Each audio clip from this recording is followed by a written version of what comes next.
Hello everybody and welcome back to Pravus Gaming and more Plague Inc. Evolved Custom Scenarios. We have another request, one called Haemorrhaging Bioweapon. There we go. Didn't feel like typing all of that out.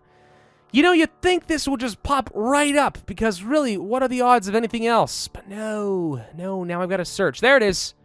By Tazaya, I'm assuming, because who else has another scenario called Haemorrhaging Bioweapon? What happens when a bioweapon is released, which is sexually transmitted and causes massive hemorrhaging? This is my first scenario. I would appreciate feedback. My email is below. You want direct emails? Well, that's bold of you, but okay. Saudi Arabia has been nerfed. I do not recommend starting there. Good to know. This disease spreads very quickly in poor regions and has a high mutation chance. Many of the symptoms are very lethal. Devolve where necessary. With all that said, you cannot devolve your starting traits. You must spread and kill the world fast, or you will be cured. Praise Pravus. Praise be. All right. Well, color me intrigued. Let's go ahead and give this one a shot. Doing a couple of bioweapons lately. Man, after a long dry spell of no bioweapons, now we've done a couple in 2 weeks. That's ridiculous. Metabolic jump, genetic mimic, oxide extreme foul, and symptostasis. Do I want this? I guess we could go for it. I'm debating whether I want to go for a different stasis. Let's try Symptoa and see how well it works. Pre-plague. Pre-plague? Perplag. Perplag. I'm going to call it Perplag. Okay, there we go. Welcome to Plague Inc. We cannot start in Saudi Arabia, so let's pick up my backup, India. India is still quite good. Perplag begins in India. Transmissions, we start with Bodily Fluids 1. Virus gains the ability to infect semen, vaginal fluid, rectal fluids, increasing mutation chance. Disgusting. Very good in the poor countries. Bodily Fluids 2. Saliva, bile, fecal matter, breast milk, and pus. Ugh. Blood, insects, air, and water. Now remember, we started in India, which means water is actually of higher value than air this time around. Symptoms, we start with nausea, vomiting, and diarrhea. Immune suppression, and coughing.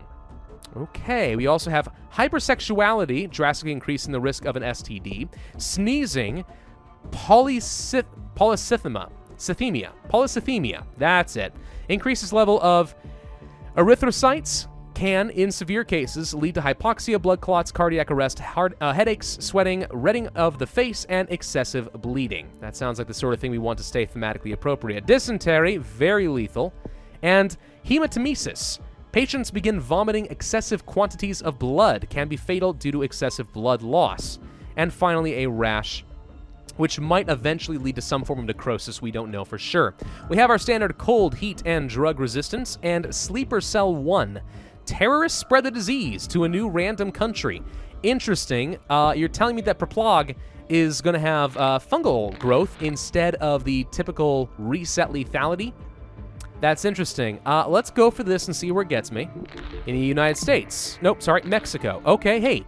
Starting in India and starting in Mexico, pretty far apart. I like that. That's going to get me a good extra early game start. For our transmissions, we are going to go for the water transmission. Spread a little bit faster in India. I'm thinking insects make sense as well, since the two countries we are currently in are both hot. So that will certainly speed things up. We may want to go for the bodily fluids or, well, let's see, hang on. So infectivity, slight increase of lethality is not what we want. Blood from more poor regions, maybe. I'm kind of not sure if mutation is going to be a good thing for me or not. Let's go for some air transmission, spread a little bit faster in Mexico. Dysentery just happened. We need to get rid of that. We do have Hemolytic Uremic syndrome, erythrocytes, I don't know how you say it. Block the entrance to the kidneys, resulting in kidney failure. Huh. That sounds pretty bad. Why has it got a little baby inside of the person here, though? I assumed it had something to do with a fetus, but I guess I am wrong on that point. I misread that image entirely. Yeah, I don't want that much lethality this early on. That cannot work out well for me. We may want to go for things like the sneezing, though. Sneezing is very effective for a very small amount of severity. Keep in mind, though, as a bioweapon, we are constantly ramping up in our lethality, so we do need to go pretty quickly. Do I want to go for the blood, or do I want to save up for, let's say, some extra insects? I think we may want to go for the extra insects. So we'll pick that up. Spread a heck of a lot faster in the hot regions, including Africa. We have a bit of severity, so I'm not too worried about that right now. Let's go for the extra plane and ship transmission.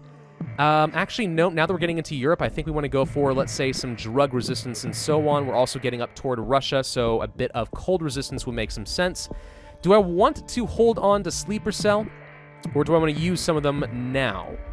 I can go ahead and pick up at least one. That leads to another one. Yeah, we'll save a couple to get around to a couple more islands, but for now, I don't know where that actually got me. Maybe it was worth it, maybe it wasn't. Probably not, to be honest. Dysentery is back once again. We need to refund that. The symptostasis is actually working to my advantage, because now every time we get a mutation I don't like, I'm getting free DNA, not an unnecessary amount of lethality. Epistaxis, elevated levels of erythrocytes. Erythrocytes? I really think that's how you say it. Along with repeated sneezing, an S, results in nosebleeds. Minorly increases the infectivity. Very minorly. Don't even notice.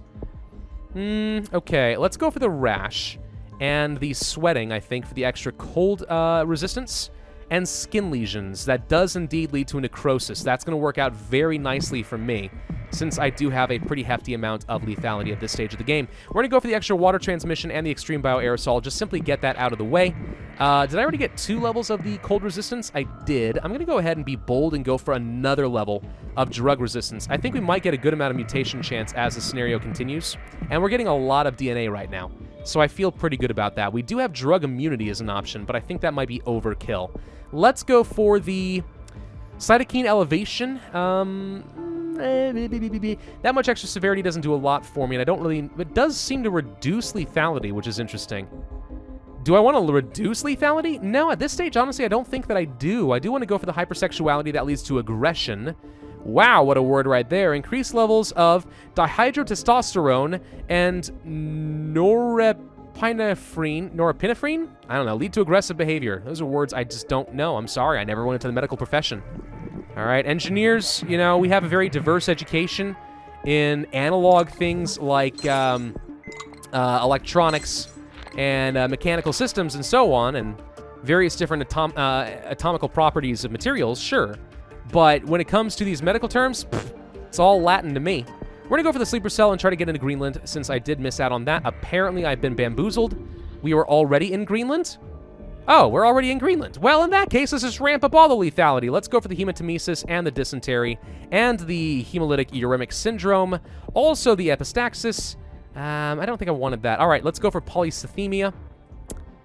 Abscesses, hemophilia leads to internal hemorrhaging. That's pretty good in terms of lethality. Aha!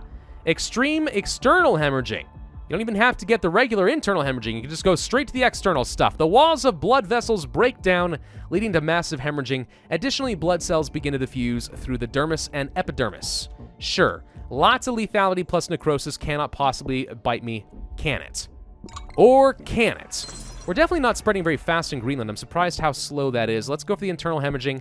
Hemorrhagic shock, sure, why not? This is, after all, Praplag, the extreme hemorrhaging bioweapon, so we might as well really focus on the thematic sense of hemorrhaging, right? Cytokine storm further increases the levels of cytokine, leading to massive internal bleeding, dangerous drops in blood pressure, and dangerously high fevers, increasing lethality. Could do all that, but I think instead we're just going to go for some genetic reshuffles and buy myself a little bit of extra score. China is in anarchy. Oh no, so sorry. Wow, we're killing faster in Greenland than I would have expected, despite the fact that we have necrosis. What? No! What?